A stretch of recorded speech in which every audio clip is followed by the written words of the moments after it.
Everyone sees success, the money, the cars, the respect, the lifestyle. But nobody sees what happened before it. Nobody sees the rejection. Nobody sees the humiliation. Nobody sees the nights where a person almost gave up completely.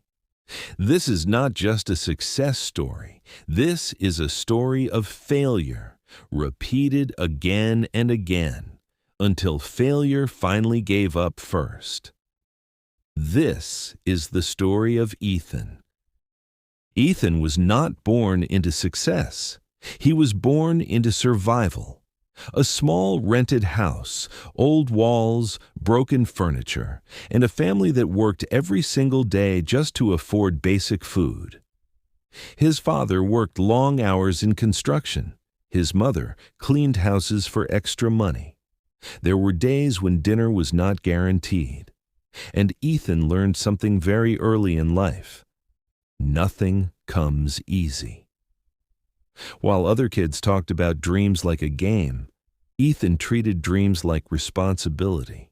He wanted something different, not just to survive, but to escape survival. Even as a child, he would sit alone and think, I don't want to live like this forever. But he didn't know how. He only knew one thing: work harder than everyone else. At 18, Ethan finished his studies. He was hopeful.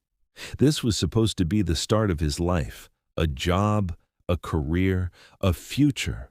He believed companies would see his effort, his potential, his hunger to succeed. So he started applying for jobs every single day, dozens of applications, then hundreds. He refreshed emails every morning with hope, waiting for one response, just one yes.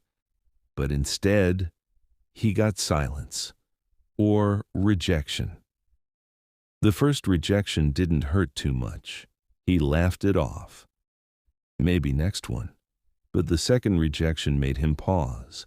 The third made him confused. The 10th made him anxious. He started questioning himself. What am I doing wrong? Am I not good enough? Do I lack something others have? But he kept going, because stopping felt worse than failing. As time passed, people around him started noticing his struggle. Friends got jobs, some moved forward in life, some started earning. But Ethan was still stuck, applying, waiting, rejected, and then came the comments. You're still trying? Maybe this is not for you. Be realistic. Stop wasting time. Each word hit deeper than rejection emails, because rejection from companies is one thing, but rejection from people around you feels personal. Ethan started isolating himself. Less talking, less social life, more silence, more thinking, more pressure. By the time he crossed 50 rejections, something inside him changed. Hope started fading, not disappearing, but weakening. He began to think, maybe I'm not meant for success. Maybe I should accept whatever comes. Maybe this is my life. But even in doubt, he still applied, still tried, still showed up, because quitting felt like losing completely. One evening changed everything. He opened his laptop. Another email arrived. Subject line, application update. He already knew what it would say, but he still opened it. Thank you for your interest, but we have decided not to move forward.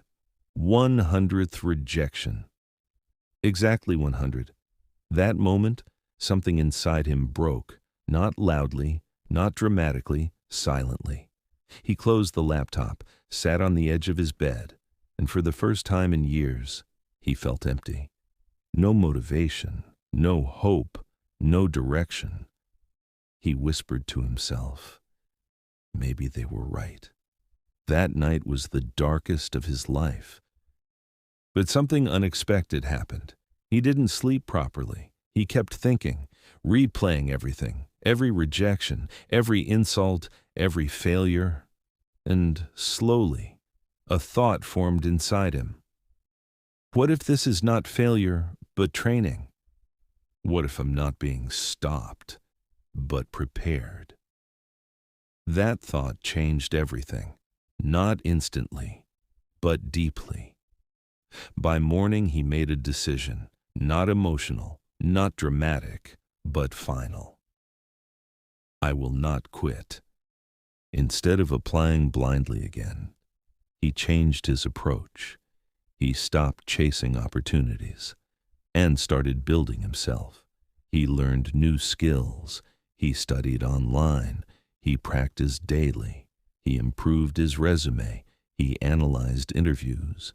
He learned communication. He worked like someone preparing for war. Days turned into weeks. Weeks turned into months. No results yet. But something inside him was changing. Confidence was slowly returning. Not loud confidence, but quiet strength.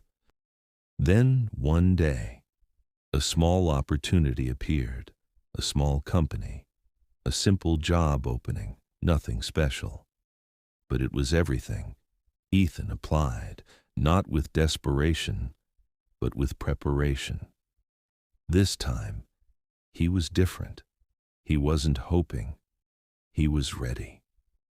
He walked into the room, calm, focused, silent. They asked questions, standard questions, normal questions. But this time, Ethan didn't panic, because he had lived failure. He had survived rejection. He had faced humiliation. When they asked, "Why should we hire you?" he didn't hesitate. He said, "Because I will never stop improving." The room went silent. A few days later, his phone rang. Unknown number. He answered. "Congratulations, you've been selected." For a moment, he didn't react.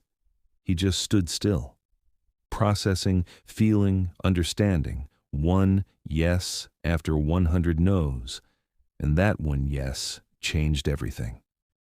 Years passed. Ethan grew in his career. He improved rapidly. He worked harder than everyone around him. Eventually, he built his own path, his own business, his own success, and the same people who once doubted him now asked him, "How did you do it?" And Ethan always smiled, because the answer was simple. "I was rejected 100 times, and I didn't stop at 99. Success is not about talent. It is not about luck. It is not about timing. It is about who can survive the longest without giving up. Rejection is not the end. It is the test. And most people fail not because they are weak, but because they quit too early. Ethan didn't become successful because life was easy.